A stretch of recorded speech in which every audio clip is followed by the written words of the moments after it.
পাকিস্তান ও আফগানিস্তানের সীমান্তে টানটান উত্তেজনা এখন রক্তক্ষয়ী সংঘর্ষের রূপ নিয়েছে।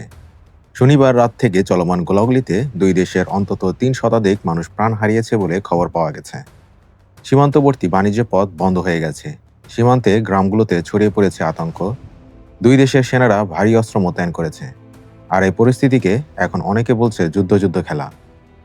বিশ্লেষকরা মনে করছেন এই সংঘাত কেবল সীমান্ত বিরোধ নয়, বরং দীর্ঘদিনের পারস্পরিক অবিশ্বাস, জঙ্গি তৎপরতা ও রাজনৈতিক অস্থিতিশীলতার বহিঃপ্রকাশ।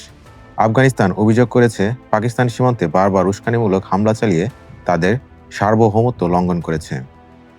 অন্যদিকে পাকিস্তানের দাবি, আফগান মাটি থেকে তেহরিকে তালেবান পাকিস্তান টিটিপি জঙ্গিরা হামলা চালাচ্ছে, আর তালেবান সরকার তাদের আশ্রয় দিচ্ছে। কান্দাহার, বাজর, কুররাম, ধীর, চিত্তাল ও বাহরাম চাহ অঞ্চলে টানা গোলাবর্ষণে বাড়িঘর ধ্বংস হয়েছে, নিহত হয়েছে সাধারণ মানুষও। সীমান্তের ডুরান্ড লাইন এখন কার্যত যুদ্ধক্ষেত্র। স্থানীয় সূত্র বলছে, আফগান বাহিনী মর্টার ও রকেট নিক্ষেপ করলে পাকিস্তানও পাল্টা গোলাবর্ষণ করছে। এতে উভয় পক্ষের প্রাণহানি বাড়ছে, সীমান্তের জীবন স্থবির হয়ে পড়েছে। এ পরিস্থিতিতে প্রশ্ন উঠেছে, এই যুদ্ধ খেলার শেষ পরিণতি কী হতে পারে? বিশেষজ্ঞদের মতে সামনে ৩টি সম্ভাবনা দেখা দিচ্ছে। প্রথমত, সংঘাত যদি এভাবে চলতে থাকে তাহলে দুই দেশের মধ্যে পূর্ণাঙ্গ যুদ্ধের আশঙ্কা দেখা দিতে পারে। এতে শুধু পাকিস্তান ও আফগানিস্তান নয়, পুরো দক্ষিণ এশিয়ায় নিরাপত্তা সংকটে পড়বে। দ্বিতীয়ত, আন্তর্জাতিক মহলের চাপ ও হস্তক্ষেপ বাড়তে পারে। ইতিমধ্যে জাতিসংঘ, চীন, রাশিয়া ও যুক্তরাষ্ট্র উদ্বেগ প্রকাশ করেছে।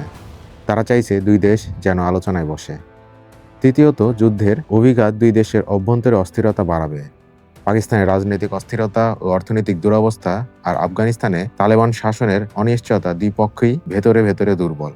জাতিসংঘ জানিয়েছে, সীমান্তের দুই পাশে অন্তত 25,000 মানুষ গৃহহীন হয়ে পড়েছে। খাদ্য ও চিকিৎসার সংকট তীব্র হচ্ছে। পাকিস্তান সীমান্তে সেনা মোতায়েন বাড়িয়েছে। অন্যদিকে কাবুলে তালেবান সরকার ঘোষণা দিয়েছে, আফগান মাটি রক্ষায় আমরা শেষ নিঃশ্বাস পর্যন্ত লড়ব। বিশ্লেষকরা সতর্ক করছেন, যদি পরিস্থিতি দ্রুত শান্ত না হয় তাহলে এই সংঘাত কেবল সীমান্তে সীমাবদ্ধ থাকবে না, বরং পুরো অঞ্চল নতুন এক জঙ্গি অস্থিতিশীলতার মুখে পড়তে পারে। সীমান্তের এই আগুন সহজে নেবার নয়।